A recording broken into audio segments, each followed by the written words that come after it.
अगर ये 7 बातें किसी ने समझ ली ना, तो यकीन मानिए दुनिया की कोई भी ताकत उसे अमीर बनने से रोक नहीं सकती। ये वो प्रिंसिपल्स हैं, वो सिद्धांत हैं जो किसी के लिए भी दौलत का दरवाजा हमेशा हमेशा के लिए खोल सकते हैं। तो चलिए जरा गहराई में उतरते हैं। देखिए, ये वो ज्ञान है ना जो चाणक्य ने सिर्फ और सिर्फ अपने सबसे करीबी शिष्यों को ही दिया था। ये आपको किसी किताब में नहीं मिलने वाला। ये वो सीक्रेट पॉलिसीज हैं जिन्होंने एक बिल्कुल साधारण से लड़के को एक सम्राट बना दिया था। हर एक सीक्रेट, हर एक रहस्य दिमाग की एक ऐसी तिजोरी को अनलॉक करेगा जो सीधा आपको पैसे, सक्सेस और इज्जत की तरफ ले जाएगी। और हाँ, आखिर तक जरूर रुकिएगा, क्योंकि एक ऐसा जबरदस्त बोनस पॉइंट है जो दौलत बनाने का पूरा गेम ही बदल कर रख देगा। वो ये बताएगा कि सिर्फ खजाना नहीं, बल्कि पूरा का पूरा साम्राज्य कैसे खड़ा किया जाता है। तो हमारा जो पहला एक्ट है वो पूरी तरह से माइंडसेट के बारे में है, क्योंकि चाणक्य का मानना था कि दौलत बनाने का जो खेल है ना, वो बाहर नहीं, वो सबसे पहले दिमाग के अंदर ही शुरू होता है।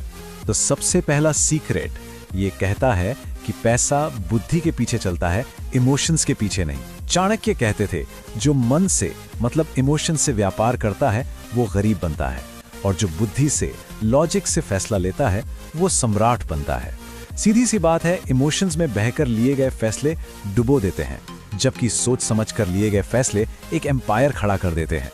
अब देखिए, ये कितनी कमाल की बात है कि ये आज भी कितना ज्यादा सच है। सोचिए, सोशल प्रेशर में आकर ईएमआई पर एक महंगा फोन खरीद लेना, ये क्या है? ये एक इमोशनल फैसला है जो बाद में एक फाइनेंशियल बोझ बन जाता है। वहीं दूसरी तरफ उसी पैसे को किसी स्किल को सीखने में लगा देना, ये एक इंटेलेक्चुअल, एक सोचा समझा फैसला है जो फ्यूचर के लिए एक खजाना तैयार करता है।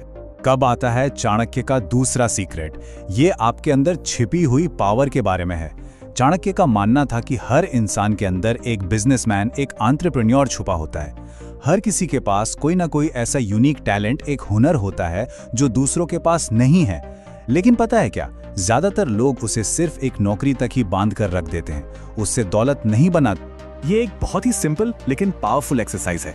चाहे वो अच्छा बोलना हो, हिसाब किताब रखना हो, या कोई चीज बनानी आती हो, जिस स्किल को हम शायद छोटा समझ रहे होते हैं ना, वही असल में हमारे एम्पायर की नींव बन सकता है। ओके, अब आते हैं तीसरे और बहुत बहुत जरूरी सीक्रेट पर। चाणक्य का एक बड़ा सीधा सा नियम था, मूर्खों की संगत में एक समझदार इंसान भी बर्बाद हो जाता है। और ये सिर्फ कोई फिलॉसफी की बात नहीं है, ये पैसा बनाने का एक सीक्रेट फॉर्मूला है। सोचिए, अगर किसी का उठना बैठना ही ऐसे लोगों के साथ है जो सिर्फ पार्टियों की, उधार लेने की और बस आज में जियो टाइप की बातें करते हैं, तो क्या कभी इन्वेस्टमेंट करने या कुछ बड़ा खड़ा करने की सोच दिमाग में आएगी? कभी नहीं। ये वो माहौल है जो आपकी फाइनेंशियल एम्बिशन को, आपकी बड़ी सोच को पूरी तरह खत्म कर देता है। और वहीं दूसरी तरफ जब कोई ऐसे लोगों के साथ उठता बैठता है जो फाइनेंशियल प्लानिंग, नई स्किल सीखने और बिजनेस को ग्रो करने की बातें करते हैं, तो उनके माइंडसेट का असर सीधा हम पर पड़ता है। ये वो कंपनी है, वो संगत है जो सोच को ऊपर उठाती है, नीचे नहीं खींचती। तो चलिए अब माइंडसेट से आगे बढ़कर एक्शन की बात करते हैं। एक्ट 2 में हम उन प्रैक्टिकल स्ट्रेटजीज की बात करेंगे जो पैसा बनाने और फिर उसे प्रोटेक्ट करने के लिए जरूरी हैं। चाणक्य का चौथा सीक्रेट एक बहुत ही इंटरेस्टिंग आइडिया पर बेस्ड है। वो कहते थे कि जो चीज बिना कीमत के मिलती है वो आपकी बुद्धि को भी बिना कीमत का बना देती है। आज के जमाने में सोचिए, लोग free YouTube tutorial, free stock tips ढूंढते रहते हैं, लेकिन ये फ्री की चीजें अक्सर हमारा सबसे कीमती एसेट यानी हमारा टाइम बर्बाद कर देती हैं। और असली पैसा तो टाइम ही है।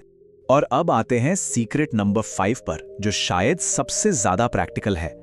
चाणक्य का मंत्र बिल्कुल साफ था, अपने पैसे का दिखावा मत करो, उसे बचाओ। देखिए, होता क्या है कि जब लोगों को पता चलता है कि आपके पास पैसा है, तो वो उससे आपसे छीनने के या दूर करने के तरीके ढूंढने लगते हैं, फिर चाहे वो फेक स्कीम्स हों या उधार मांगने वाले दोस्त। और दौलत को बचाने के लिए सबसे जरूरी एक्शन क्या है? वो ये है कि किसी भी और खर्चे से पहले अपनी इनकम का एक फिक्स हिस्सा खुद को पे किया जाए, मतलब बचाया जाए, कम से कम 20%। यही वो फर्क है जो पैसा कमाने की काबिलियत और उसे बचाने की समझदारी के बीच होता है। ये लाइन पैसे के असली मकसद को बिल्कुल बदल देती है। पैसा दिखावे के लिए नहीं है, ये एक सिक्योर फ्यूचर बनाने के लिए है। और जब ये माइंडसेट बन जाता है ना, तो फाइनेंशियल डिसीजन अपने आप ही सही होने लगते हैं। छठा सीक्रेट है डिसिप्लिन की पावर। चाणक्य ने समझाया कि पैसा वहीं रुकता है जहां एक सिस्टम हो, जहां ऑर्डर हो, क्योस में यानी कि अराजकता में नहीं। अगर लाइफ में कोई बजट नहीं है, कोई रूल नहीं है, तो पैसा एक मेहमान की तरह आएगा और चला जाएगा। आपका पैसा एक सोल्जर की तरह है जिसे कमांडर चाहिए, जो उसे कमांड दे। तो अब हम पहुंचते हैं अपने फाइनल एक्ट पे, अपने अंतिम पड़ाव पर। ये सिर्फ पैसा कमाने के बारे में नहीं है, ये है दौलत का एक ऐसा परमानेंट इंजन बनाने के बारे में जो हमेशा चलता रहे। और यही अल्टीमेट गोल है, एक एम्पायर खड़ा करना। और यहीं से हम आते हैं 7वें सीक्रेट पर। चाणक्य समझाते थे कि जो लोग अपने हर प्लान का ढिंडोरा पीट देते हैं, वो अपना फ्यूचर दूसरों के डाउट और जलन के हवाले कर देते हैं। आज के जमाने में तो ये और भी ज्यादा सच है। सोशल मीडिया पर कुछ अनाउंस करने से पहले काम को पूरा हो जाने दीजिए। अब उस बोनस पॉइंट पर आने से पहले एक बहुत जरूरी सवाल है। सोचिए, क्या लक्ष्य सिर्फ एक बार का खजाना पाना है, या फिर एक ऐसा सोर्स बनाना है जो उस खजाने को बार बार अपने आप बढ़ता रहे? तो ये रहा वो बोनस पॉइंट जिसका हम इंतजार कर रहे थे। चाणक्य ने सिखाया कि खजाना नहीं बनाना है, खजाना भरने वाला एक सिस्टम बनाना है। असली खेल एक बार पैसा कमाना नहीं है, असली खेल है एक ऐसा सिस्टम बनाना, चाहे वो कोई कोर्स हो, कोई कंटेंट हो या कोई इन्वेस्टमेंट हो, जो तब भी पैसा लाए जब आप काम नहीं कर रहे हो। ये चाणक्य का फाइनल और सबसे पावरफुल मंत्र है जो वेल्थ क्रिएशन की पूरी फिलॉसफी को एक लाइन में बता देता है। ये वन टाइम कमाई से फोकस हटाकर एक ऐसा सिस्टम बनाने पर जोर देता है जो लगातार वैल्यू दे और वक्त के साथ खुद ब खुद ग्रो करे। तो आखिर में सोचने के लिए बस यही एक सवाल है कि विरासत में क्या छोड़ना है, एक खजाना या एक साम्राज्य? क्या लक्ष्य एक लिमिटेड सा खजाना पाना है, या दौलत का एक ऐसा सेल्फ सस्टेनिंग सिस्टम बनाना है जो पीढ़ियों तक चले? ये चॉइस खजाने और साम्राज्य के बीच की है। चलिए आज चाणक्य के उन रहस्यों से पर्दा उठाते हैं जो धन को लेकर हमारी पूरी सोच बदल सकते हैं। ये बातें आज भी उतनी ही सच्ची हैं जितनी 2000 साल पहले थीं। कभी सोचा है ऐसा क्यों होता है कि कुछ लोगों के पास पैसा जैसे खिंचा चला आता है, और वहीं दूसरी तरफ कई लोग हैं जो बहुत मेहनत करते हैं फिर भी पैसों की तंगी बनी रहती है? ये विरोधाभास तो हम सब अपने आसपास देखते हैं, है ना? एक तरफ वो लोग हैं जो दिन रात पसीना बहाते हैं पर हाथ कुछ खास नहीं लगता, और दूसरी तरफ वो हैं जो बड़ी आसानी से दौलत बनाते चले जाते हैं। और बस यहीं से हमारे आज के विश्लेषण का सबसे बड़ा सवाल खड़ा होता है, धन और मेहनत का ये अजीब सा रिश्ता। आखिर क्यों कुछ लोग कम मेहनत के बावजूद ज्यादा अमीर बन जाते हैं? इस पहेली का जवाब जानते हैं कहां छिपा है? ये छिपा है महान रणनीतिकार आचार्य चाणक्य के सदियों पुराने ज्ञान में।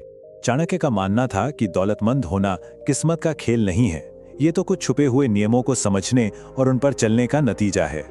तो असली खेल पैसे का है ही नहीं, असली खेल है पैसे के ज्ञान का। सच्ची दौलत सिर्फ नोट कमाने से नहीं, बल्कि उस समझ से आती है जो पैसे को नियंत्रित करती है। तो चलिए अब चाणक्य की सबसे गहरी और सबसे जरूरी बात को समझते हैं, और वो ये है कि पैसा सिर्फ कागज के टुकड़े या सिक्के नहीं है, पैसा एक ऊर्जा है। देखिए, चाणक्य ने सिखाया कि धन कोई बेजान चीज नहीं, बल्कि एक बहती हुई शक्ति है, एक ऐसी ऊर्जा जो हमारी अपनी सोच और हमारे कामों के हिसाब से हमारी तरफ आती है या हमसे दूर चली जाती है। सोचिए, ये ऊर्जा एक चुंबक की तरह है। ये आत्मविश्वास और नेक इरादों की तरफ तो खिंचती है, पर डर, शक, लालच और हमेशा शिकायत करने की आदत से कोसों दूर भागती है। अब सवाल यह है कि इस ऊर्जा को अपनी तरफ खींचा कैसे जाए। मजेदार बात यह है कि चाणक्य ने इसका भी एक सीधा साधा प्रैक्टिकल तरीका बताया है, जो इन 3 मजबूत स्तंभों पर टिका है। उन्होंने सिखाया कि अगर किसी को पैसे के लिए एक मजबूत चुंबक बनना है, तो उसके विचार, उसकी बातें और उसके काम, ये तीनों एक ही लाइन में होने चाहिए। सबसे पहले आते हैं विचार। मन में ये सोच ही एक दीवार बना सकती है या फिर एक खुला दरवाजा। मतलब ये सोचना कि पैसा कमाना बहुत मुश्किल है, छोड़कर ये मानना होगा कि इसे आकर्षित किया जा सकता है। दूसरा है वाणी, यानी जो हम बोलते हैं, क्योंकि हमारे शब्द ही हमारे हकीकत को और पक्का करते हैं। बार बार ये कहना कि मेरे पास पैसे नहीं हैं, असल में और ज्यादा कंगाली को ही दावत देना है। और आखिर में व्यवहार, यानी हमारे काम भी हमारे लक्ष्यों से मेल खाने चाहिए। पैसा सिर्फ गधों वाली मेहनत से नहीं आता, बल्कि सही दिशा में की गई स्मार्ट मेहनत से आता है।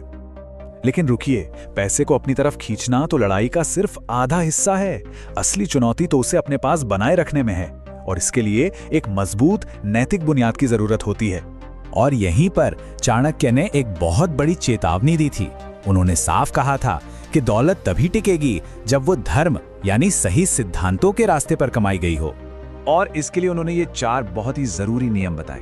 पहला, पैसा ईमानदारी से कमाया जाए। दूसरा, उसे निवेश और दान के जरिए हमेशा प्रवाह में रखा जाए।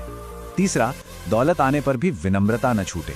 और चौथा, काम ऐसा हो जो समाज को कुछ अच्छा दे, किसी को नुकसान न पहुंचाए। तो जब ये सारी बातें समझ आ जाती हैं, तब जाकर असली वित्तीय आजादी का रास्ता साफ दिखाई देने लगता है।